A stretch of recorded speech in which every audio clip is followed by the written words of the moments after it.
El Aurora, un barco mercante de 3 mástiles, crujía y gemía. Las olas chocaban contra su casco como arietes. La tormenta había llegado de repente, una bestia furiosa desatada sobre la vasta extensión del océano. La lluvia caía a cántaros, picando los ojos de los marineros que luchaban por mantener el barco a flote.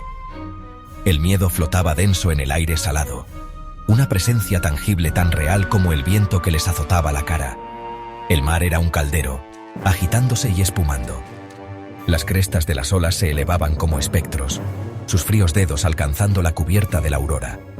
El viento aullaba, un grito lúgubre que parecía hacerse eco del terror que se apoderaba de los corazones de los hombres. Cada viga gemía en protesta, cada cuerda cantaba una canción de tensión. Pero eran los susurros los que helaban la sangre, susurros que cabalgaban el viento, llevando historias de una oscuridad mucho peor que la tormenta. Estos susurros hablaban de la carga bajo cubierta, una adquisición reciente de un puerto caribeño olvidado.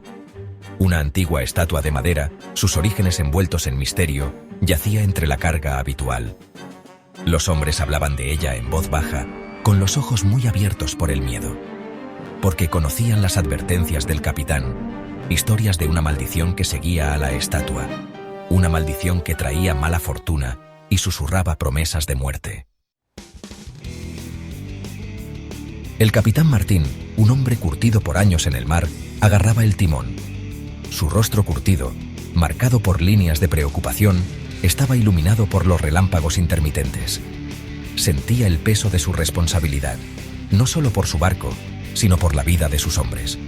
Su corazón dolía con una creciente angustia, una premonición de que la tormenta era más que una simple fuerza de la naturaleza. Había visto miedo en los ojos de sus hombres antes, pero nunca así. Este era un miedo primario, nacido de las sombras y alimentado por los susurros que plagaban sus mentes. Recordaba el día que habían cargado la estatua, una talla grotesca de una deidad desconocida. Había sentido un escalofrío recorrerle la espalda, una sensación de presentimiento que no podía quitarse de encima. Ahora, mientras la tormenta rugía y los susurros se hacían más fuertes, sabía que su inquietud había estado justificada. La tormenta se intensificó.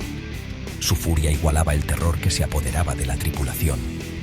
Entonces, como si el propio mar reclamara un sacrificio, un marinero desapareció.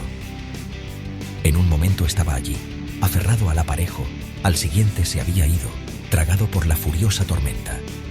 El pánico amenazaba con consumir a la tripulación. Sus rostros aterrorizados reflejaban el misterioso brillo verde de los relámpagos. Los susurros se convirtieron en voces, deslizándose por la oscuridad, pareciendo emanar de las mismas paredes del barco. Hablaban de la estatua, de su hambre de almas, de la maldición que portaba. Eran susurros seductores, que prometían poder a cambio de lealtad, susurrando tentaciones en los oídos de hombres que ya se encontraban al borde de la desesperación. La tripulación se apiñaba bajo cubierta, sus rostros iluminados por la luz parpadeante de la linterna. El nombre del marinero desaparecido, susurrado como una maldición, flotaba en el aire. Hablaban de la estatua, sus voces temblando con un miedo que ya no podían reprimir. Algunos argumentaban que debía ser arrojada por la borda, una súplica desesperada para apaciguar cualquier fuerza malévola que los mantuviera cautivos.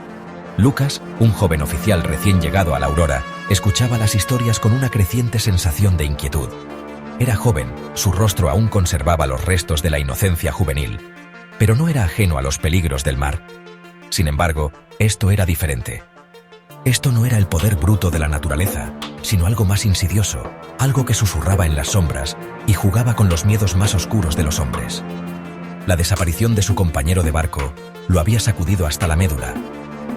Había visto la mirada en los ojos del hombre momentos antes de ser arrastrado, una mirada de puro terror que le heló la sangre. No era solo la tormenta lo que el hombre temía, era algo más, algo antiguo y malvado que lo había marcado como suyo. Mientras la tormenta rugía sobre ellos, Lucas sintió una creciente sensación de responsabilidad. Alguien tenía que actuar, alguien tenía que enfrentarse a la oscuridad que había envuelto a la Aurora. Conocía las historias de la estatua, los susurros de la maldición, pero se negaba a creer que no tenían poder contra ella. Se enfrentaría a la oscuridad, y lo haría con la cabeza bien alta. Lucas se abrió paso entre los marineros asustados. Su mandíbula estaba apretada, sus ojos decididos. Descendió a las entrañas del barco, el aire se volvía más frío y pesado con cada paso. El barco gemía a su alrededor, una sinfonía de crujidos y gemidos que se hacía eco de su creciente inquietud. Llegó a la bodega, el vientre del barco donde se guardaba la estatua maldita. El aire aquí era denso con una quietud antinatural, un marcado contraste con la furiosa tormenta de arriba. Podía sentir ojos sobre él, fríos e invisibles, observando cada uno de sus movimientos. Su mano tembló cuando alcanzó la linterna. Su luz parpadeante proyectaba sombras grotescas que danzaban en las paredes. Y entonces la vio, la estatua. Se alzaba en el centro de la habitación, un ídolo grotesco tallado en una madera más negra que la noche. Era más alta que un hombre, sus rasgos retorcidos en una burla de la expresión humana. Unos ojos vacíos parecían perforar el alma de Lucas, y por un momento sintió una oleada de terror primario, un miedo tan profundo que amenazaba con abrumarlo. Pero Lucas luchó contra el miedo, su resolución se endureció. Se acercó, levantando su linterna para ver mejor. Al hacerlo, notó algo extraño.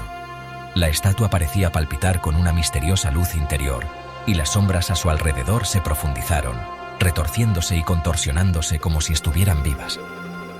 Podía sentir una presencia aquí, fría y malévola, y sabía que los susurros eran ciertos. La estatua no era solo un objeto, era algo más, algo malvado que había echado raíces en el corazón del barco.